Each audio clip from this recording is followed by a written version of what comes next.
we're in integration. So as a review, we went over derivatives last time, and the general formula for this, when we want to find the derivative of a function x to the n power, what we do is we pull down the exponent, so that becomes a constant in front of it. We take x and we subtract 1 from the power. So we get n times x to the n minus 1 power. Now, integrals are basically undoing what we just did. So it would be as if we started with this function and wanted to get this one back. So how we do it is we draw this symbol right here, and then if we're looking for x to the n, and this is going to be equal to, we want to add 1 to the exponent of top. So we're going to get x to the n plus 1. And then we have to divide by this number. And then, because there are numbers that we may not have accounted for, we have to add a plus c. And this stands for a constant that might have been eliminated when we had derived it. So this is going to be easier to see when we go into some examples with it, but for now, this is our formula. Okay, there are two different types of integrals, which are important to note. There's one called indefinite and a type called definite. In the definite, you notice that we have bounds here. It goes from 1 to 2. In the indefinite, there are no bounds. So all we're doing here is finding the integral of this function. So using the formula that I just showed, what we're going to do is we're going to add 1 to the exponent, so we have x to the third, and then divide it by the exponent. So it's going to be x to the third. And then we can't forget, because this is an indefinite integral, we have to add plus c, which will account for any constants that could be involved. How we do it with the definite is we do the same, it's going to be the same thing here, but we don't need to put our plus c because we're given two numbers that we can use to evaluate it. So we're going to have x to the third over 3, and it's going to go, how we read this is it's going to go from 1 to 2. So what we want to do to evaluate this is plug in 2 to wherever there's an x, and then subtract the number that we get when we plug in 1 to x. So this is going to be equal to 2 cubed divided by 3 minus 1 cubed divided by 3. Okay, so now we're going to apply integration, and I'm going to display it geometrically. So integration geometrically is the area under a curve, or any kind of line. In this example, we're going to use the function y equals x, which is just a line. It could be any kind of curve or parabola, but we're going to work with this for now. So when we integrate this, the bounds can be anything, and these are for the x values. For this specific example, we're going to bound it from 0 to 2. And so we have the line y equals x, which comes right across right here, and we're bounding it from between 0 and 2. So the area under this curve is basically this shaded area right here. And for integration, it's the area under the curve to the x-axis. So we have this formula, the integral from 0 to 2 of x dx. So applying the formula we showed before, this is equal to 1/2 x squared. So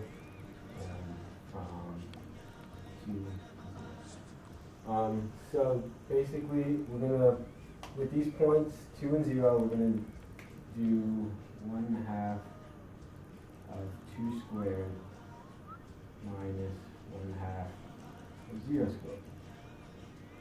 And basically, since this side is 0, it's going to be 1/2 times 2 times 2, which is just 2. And as we look here, we have a right triangle here, so I'm just going to show you geometrically that this is true. And this is length 2, and this is length 2. And we know for triangles, area is equal to 1/2 base times height, which is 1/2 2 times 2.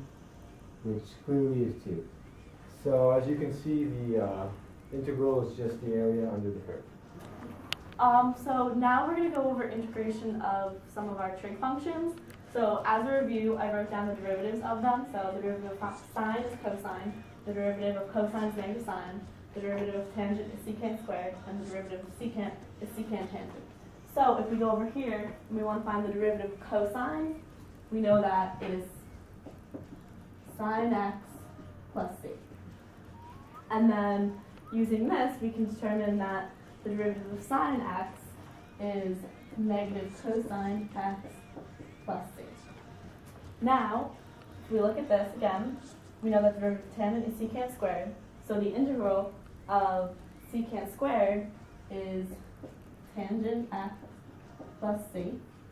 And then using this, we know that the integral of secant tangent is secant x plus c. So if you remember what your derivatives are, then you can easily find your integrals. Okay, so now we're going to do U-substitution, and it's actually really easy, and it'll help you do things that are raised to powers with an actual expression inside.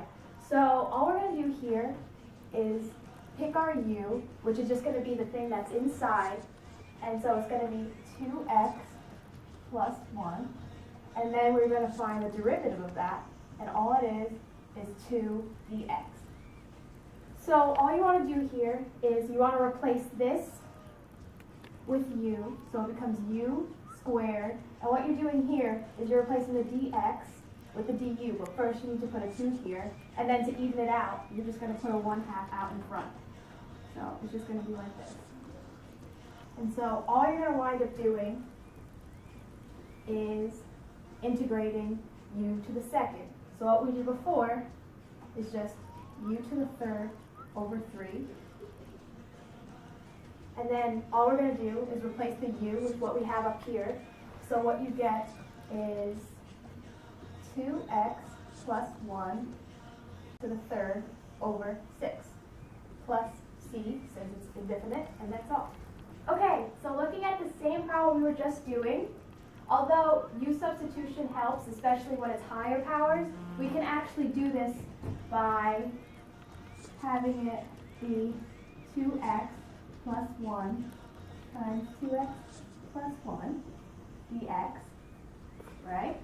So then all you're going to do here is distribute out, and so it would be 4x squared plus 4x plus 1 dx. So we're going to approach this the same way. It's really easy. You're just going to do it separately because it's separated by a plus sign.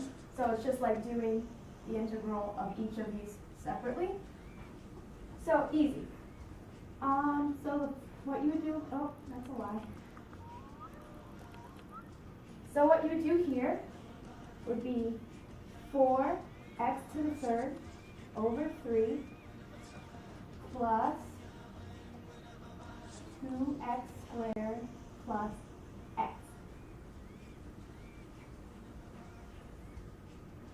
plus c.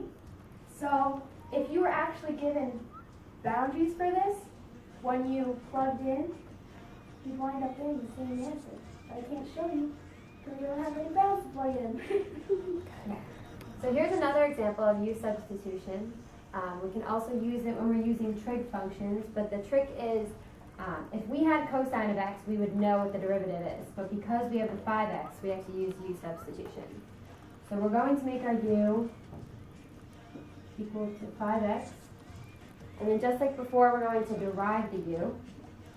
So du equals 5 dx. And then what I do, this is a little different, but it ends up working out the same. You bring it over so that you have 1/5 du equal to dx. So now, we can plug in our u's and our du's. So we have the integral of cosine 5x is our u, and then dx is equal to 1/5 times du.